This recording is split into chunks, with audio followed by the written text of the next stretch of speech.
அவுதுல்லாஹி மினஷ் ஷைத்தானிர் ரஜீம். பிஸ்மில்லாஹிர் ரஹ்மானிர் ரஹீம். அன்பார்ந்த நேயர்களே, காசாவில் உள்ள பாலஸ்தீன மீட்பு போர் 793வது நாளை எட்டியிருக்கிறது. என்றாலும் இந்த நாளில் காசா மக்களுக்கு ஒரு நற்செய்தி என்னவென்று சொன்னால், எகிப்திலே நடந்து கொண்டு இருக்கின்ற பேச்சுவார்த்தைகள் முன்னேறி கொண்டே இருக்கிறது என்று அமெரிக்காவினுடைய தூதர்கள், அமெரிக்காவினுடைய அலுவலர்கள் செய்தி வெளியிட்டிருக்கிறார்கள். மிகப்பெரிய சோகம் என்னவென்று சொன்னால், ஒரு பெரும் புயல் பைரோன் என்ற பெயரில் காசாவை தாக்க இருக்கிறது. இதனால் பெரும்பகுதி மக்கள் டிஸ்பிளேஸ் ஆவார்கள் அல்லது பல இடங்களுக்கும் அலைக்கழிக்கப்படுவார்கள் என்ற நிலை இருக்கிறது. இப்பொழுதே அவர்கள் ஒவ்வொரு இடங்களுக்காக மாற தொடங்கிவிட்டார்கள். இந்த புயல் இஸ்ரேலினுடைய தொடர்ந்த போர் நிறுத்த மீறல், அதனால் நேற்றும் ஒரு 10 பேர் ஷஹீதாகி இருக்கிறார்கள். கான் யூனிஸ், பெய்த் லோஹியா ஆகிய இடங்களில் நேற்றும் தாக்குதலை நடத்தி இருக்கிறது இஸ்ரேல். ஆக இந்த போர் நிறுத்த மீறல் அங்கே ஓரளவுக்கு இந்த சிஎம்சிசி என்று சொல்லக்கூடிய சிவில் மிலிட்டரி கோஆபரேஷன் கமிட்டி கொடுத்த உணவு, அதே போல குளிரை தாக்குப்பிடிக்கும் சில வீடுகள், இவற்றையெல்லாம் கொண்டு அவர்கள் வாழ்ந்து விடலாம் என்று பார்த்தால், இப்பொழுது புயல் பைரோன் அவர்களை மிரட்டுகிறது. அதிலிருந்து அவர்கள் பெரிய அளவில் பாதுகாக்கப்பட வேண்டும் என்று துவா செய்வோம். இதெல்லாம் சேர்ந்து ஒரு டிஸ்பிளேஸ்மெண்ட், அதாவது அங்கிருந்து வெளியேறிட்டா என்னான்னு அந்த மக்கள் நினைக்கக்கூடிய ஒரு பயங்கரமான சூழ்நிலையை எதிர்கொள்கிறார்கள். ஆனால் உறுதியுடன் இருக்கிறார்கள்.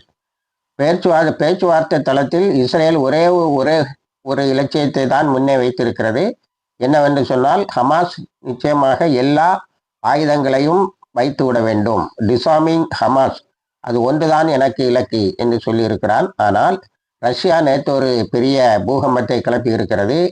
அந்த எல்லோ லைன்ல பெர்லின் வால் மாதிரி மிகப்பெரிய சுவரை எழுப்புகின்ற திட்டம் ஒன்றை இஸ்ரேல் வைத்திருக்கிறது. அப்படி ஒரு சுவரை எழுப்பும் என்று சொன்னால் காசாவே 2ஆக பிரிக்கப்படுகின்ற ஒரு பெரிய நிலை வரும். அதை நாம் அனுமதிக்க முடியாது என்று ஒரு பெரிய பூகம்பத்தை கிளப்பி இருக்கிறது. ஆக அங்கே எல்லோ லைன்ல அது அப்படி ஒரு கட்டடம் கட்டுகிறது என்பது இதுவரை தெளிவாகவில்லை. ஆனால் ரஷ்யாவினுடைய உளவு அதை தெளிவுபடுத்துவதாக புட்டினே அந்த அறிவிப்பை வெளியிட்டிருப்பது மிகப்பெரிய ஆச்சரியத்தை மக்களிடத்திலே ஏற்படுத்தி இருக்கிறது. ஒரு பக்கம் பேச்சுவார்த்தை நடக்கிறது, அவன் காசாவில் இருந்து முற்றாக வெளியே வர வேண்டும் என்று. அதனால் ரஷ்யா உட்பட ஈரான் முதலிய நாடுகள் எல்லாம் காசாவிலிருந்து முற்றாக வெளியே வர வேண்டும் என்று சொல்லியிருக்கிறார்கள். நேற்று நாம் குறிப்பிட்டது போல டோஹா கான்ஃபரன்ஸும் அதை ரொம்ப அழுத்தம் கொடுத்து சொல்லியிருக்கிறது. காசாவில் இருந்து மட்டுமல்ல, மேக்கரையிலிருந்தும் இஸ்ரேல் பின்வாங்க வேண்டும், இல்லை என்றால் இது போர் நிறுத்தம் என்று எடுத்துக்கொள்ளவே முடியாது என்று பேசியிருக்கிறார்கள். அடுத்து மிகப்பெரியதொரு விவாதம் நடந்து கொண்டு இருக்கிறது. அது ஈரான் கொண்டு வந்த ஒரு புதிய மிசிலும் ஒரு புதிய ஏவுகணை, அந்த ஏவுகணையினுடைய டெஸ்டிங். அதனுடைய கெப்பாசிட்டி எப்படி இருக்குன்னா, அமெரிக்காவினுடைய அணு ஆயுத தளங்களை அதை தாக்க முடியும் என்று ஈரான் சொல்லவில்லை, அதனுடைய சக்தியை பற்றி பேசுபவர்கள் சொல்லுகிறார்கள். ஈரான் ஒரு மாதத்துக்கு 300 ஒரு மாதம் ஒன்றுக்கு 300 ஏவுகணைகளை தயார் செய்கிறது. உலகத்திலே அதிகமாக ஏவுகணைகள் தயாரிக்கப்படுவது ஈரானில் தான் என்பது பதியப்படுகிறது.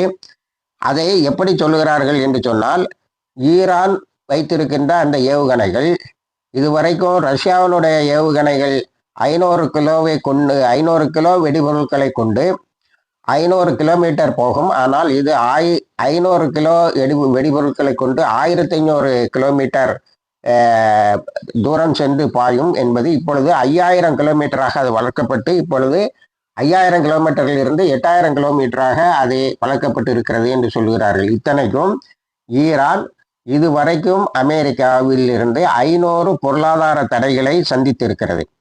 இப்போ ஈரானுடைய ஒரு பர்டிகுலர் மிசில் ஷேக் கதிர் என்ற அந்த கதிர் 7 இஸ்ரேலிய வான்வெளி தடைகளை 7 ஷீல்டு என்று சொல்லுகிறார்கள். ஏழு அடுக்காக வச்சிருந்திருக்கான். 7 அடுக்கையும் அது உடைத்து இருக்கிறது. அந்த 12 நாள் போரில் இப்பொழுது இன்னும் அதிகமான தூரங்களை சென்று தாக்கக்கூடிய வலுவை பெற்றிருக்கிறது. அடுத்தால இந்த சாதாரணமாக இந்த மிசில்களை, இது போன்ற மிசில்களை தயார் பண்ணுவதற்கு அமெரிக்கா செலவிடுவது $10 மில்லியன். ஆனால் ஈரான் செலவிடுவது $3,50,000. 10 மில்லியன்னா $10 லட்சம். இது 3,50,000 தயார் செய்த 1% ஆஃப் தி காஸ்ட்னு சொல்றாங்க. அதுல 1% தயாரிக்கப்படுகின்ற இந்த மிசில்கள் மாதத்துக்கு 300 தயார் செய்யப்படுகிறது. இவையெல்லாம் இஸ்ரேலையும் அமெரிக்காவினுடைய அச்சுறுத்தலையும் மனதில் வைத்தே இந்த தயாரிப்புகள் நடக்கிறது என்பதனால் அமெரிக்காவும் 50 நாடுகளும், அது 50 நாடுகள் பெயர்கள் தனித்தனியாக சொல்லப்படவில்லை, 50 நாடுகளை சேர்ந்த ஸ்பை ஏஜென்சிஸ், அதாவது 50 நாடுகளை சார்ந்த உளவுத்துறை காமினியையும் அங்கே இருக்கின்ற இன்ஃப்ராஸ்ட்ரக்சர்னு சொல்லக்கூடிய கட்டுமானங்களையும் உடைக்க வேண்டும் என்று பல திட்டங்களை போட்டு இருக்கிறது.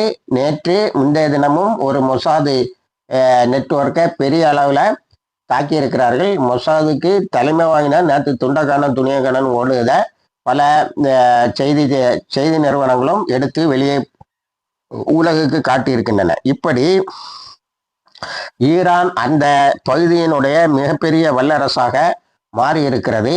ஆக ஏவுகணைகளில் அது இஸ்ரேல் இனி ஈரான் என்ற அச்சத்தில் இருந்து நிரந்தரமாக விடுபட முடியாது என்பது இஸ்ரேலில் இருந்து வருகின்ற பத்திரிகைகள் சொல்லுகின்ற செய்தி.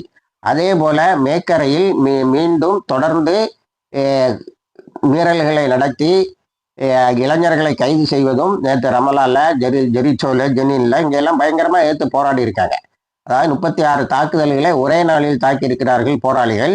இப்போ இஸ்ரேல் அதிகமான இடத்தை ஆக்கிரமிச்சுங்கிற செய்தி வந்துகிட்டு இருக்கும் போதே மேக்கரையில இயால் சமீரும் மற்றவர்களும் என்ன சொல்கிறார்கள் என்று சொன்னால், மேக்கரையில் நாம் அனாவசியமாக பிரச்சனையை உண்டு பண்ணி தோற்றதற்கு காரணம் நெத்தன்யாஹு தான் சொல்லாங்க. அவங்க தோல்வியையே ஒப்புக்கொள்ளக்கூடிய அளவுக்கு பேசுகிறார்கள். ஆனால் களத்தில் பார்க்கின்ற போது வருகின்ற செய்திகள் நிறைய பேரை கைது செய்தான், நிறைய வீடுகளை இடித்தான் என்று இருந்தாலும் அங்கே அது கையை விட்டு போகிறது என்பது 2-3 இடங்கள், ஜெரிச்சோ, ஜெனின், அதே போல ஹெப்ரான் ஆகிய இடங்கள் போராளிகளுக்கு முழுமையான கட்டுப்பாட்டுக்குள் வந்து விட்டது என்று நாம் ஏற்கனவே சொன்னது உறுதி செய்யப்படுகிறது. இப்படி பேச்சுவார்த்தை ஒரு பக்கம் நீள்கிறது, புயல் ஒரு பக்கம் மிரட்டுகிறது. பேச்சுவார்த்தை முன்னேறி கொண்டு இருக்கிறது, நீள்கிறது என்று இல்லை, முன்னேறி கொண்டு இருக்கிறது. இதில் காசா மக்கள் பெருவாரியாக விடுவிக்கப்பட வேண்டும், இஸ்ரேல் முற்றாக வெளியேற வேண்டும் என்ற பேச்சுவார்த்தை தான் நடந்து கொண்டு இருக்கிறது. இறைவன் அவர்களுக்கு துணை நிற்பானாக. வாஹிர் தவானா அல்ஹம்துலில்லாஹி ரப்பில் ஆலமீன்.